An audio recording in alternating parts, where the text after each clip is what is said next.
जय माँ काली, जय माता दी आप सभी को। कैसे हैं आप सभी? मुझे आशा है कि आप सभी बहुत अच्छे होंगे और स्वस्थ होंगे। आप सभी पर मेरी माँ काली का आशीर्वाद और जगत जननी माँ दुर्गा भवानी का आशीर्वाद और उनकी कृपा सदैव बनी रहे।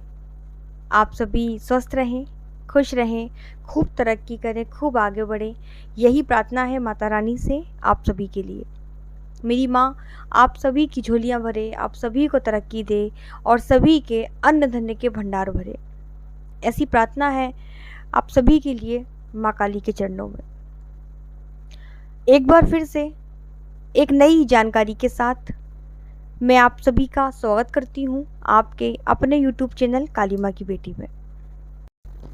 तो अगर आप पहली बार मेरे इस चैनल पर आए हैं तो चैनल को सब्सक्राइब ज़रूर करिएगा, साथ ही बेल आइकन को प्रेस कर लीजिएगा ताकि मेरी आने वाली हर वीडियो का नोटिफिकेशन आप तक सबसे पहले पहुंचे।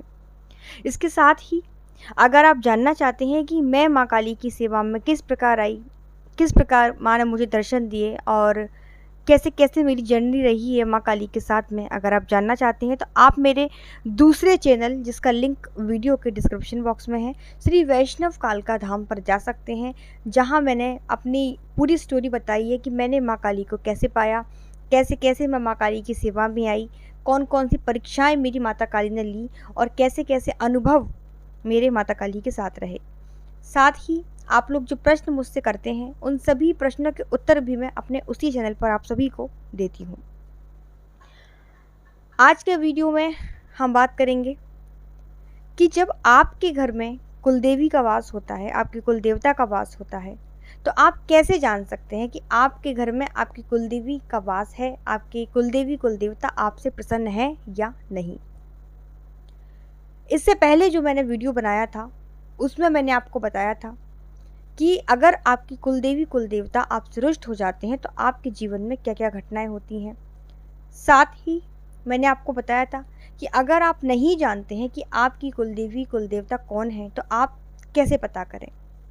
ये सारी जानकारी मैं आपको इससे पहले वाले वीडियो में दे चुकी हूँ। अगर आपने वो वीडियो नहीं देखा है तो आप चैनल पर जाकर उस वीडियो को देख सकते हैं।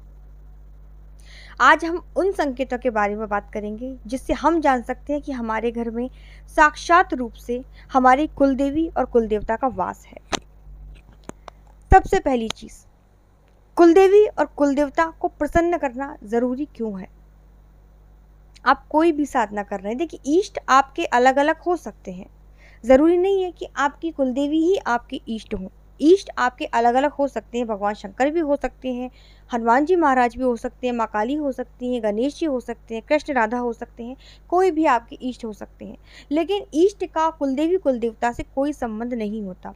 उसके बाद भी आपको कुलदेवी कुलदेवता को पूछना ही पड़ता है, उनको पूजना ही पड़ता है, क्योंकि अगर जब तक आप अपनी कुलदेवी और कुलदेवता को प्रसन्न नहीं करेंगे तब तक आप अपने इष्ट देवी देवता को भी प्रसन्न नहीं कर पाएंगे। इसके अलावा अगर आप साधक हैं, अगर आप भक्ताई लाइन में हैं या आप किसी भी प्रकार की साधना करना चाहते हैं, तब भी आपको कुलदेवी कुलदेवता को सबसे पहले मनाना रहेगा।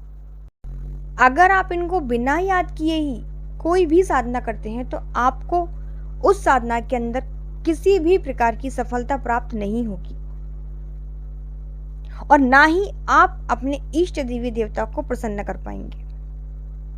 तो किसी भी साधना में, किसी भी पूजा में, घर में किसी भी मांगलिक कार्य से पहले कुलदेवी को याद करना बहुत जरूरी होता है। तो अगर आप नहीं जानते हैं आपकी कुलदेवी कौन है, मैंने वीडियो बनाया है, आप जाके देख सकते हैं। अब हम बात करते हैं उन लक्षणों के बारे में जिनसे आप ये जान सकते हैं कि आपके घर में भी आपकी कुलदेवी का वास है। सबसे पहली चीज, जब आपके घर में आपकी कुलदेवी का वास होता है तो उस घर में कोई भी नकारात्मक ऊर्जा प्रवेश नहीं कर सकती, क्योंकि जब आपके घर में किसी भी प्रकार की नकारात्मक ऊर्जा प्रवेश करना चाहेगी या आपके घर में कोई भी व्यक्ति किसी भी प्रकार का तंत्र टोना टोटका करेगा तो उसके सामने सबसे पहले आपके पितृ खड़े होंगे, फिर कुलदेवी कुलदेवता खड़े होंगे। और अगर आपकी कुलदेवी आपसे प्रसन्न है, आपके पितृ आपसे प्रसन्न है, तो कोई भी नकारात्मक ऊर्जा आपके घर में चाह कर भी प्रवेश नहीं कर पाएगी, चाहे तो वो कितने ही बड़े तांत्रिक ने क्रिया कराकर क्यों ना भेजी हो। दूसरा संकेत ये है कि जब आपके घर में आपकी कुलदेवी का वास होता है तो उस घर में कभी भी अनहोनी नहीं होती। आप देखते हैं कई घरों में आकस्मिक दुर्घटनाएं हो जाती हैं, बहुत ज़्यादा दुर्घटनाएं होते ही रहती है। तो जिस घर में कुलदेवी का वास होगा उस घर में कभी किसी प्रकार की अनहोनी नहीं होगी, दुर्घटनाएं नहीं होंगी और ना ही उस परिवार में कभी किसी व्यक्ति की अकाल मौत होगी। तो ये संकेत बताता है कि आपके घर में आपकी कुलदेवी का वास है।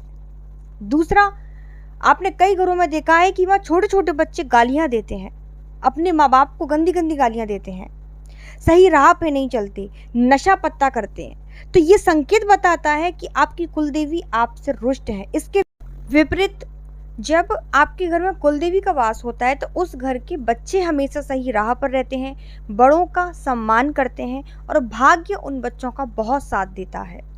नौकरियां उनकी बहुत जल्दी लगती हैं। कई बार आपने देखा है एक एक दो दो नंबर से उस घर के बच्चे रह जाते हैं।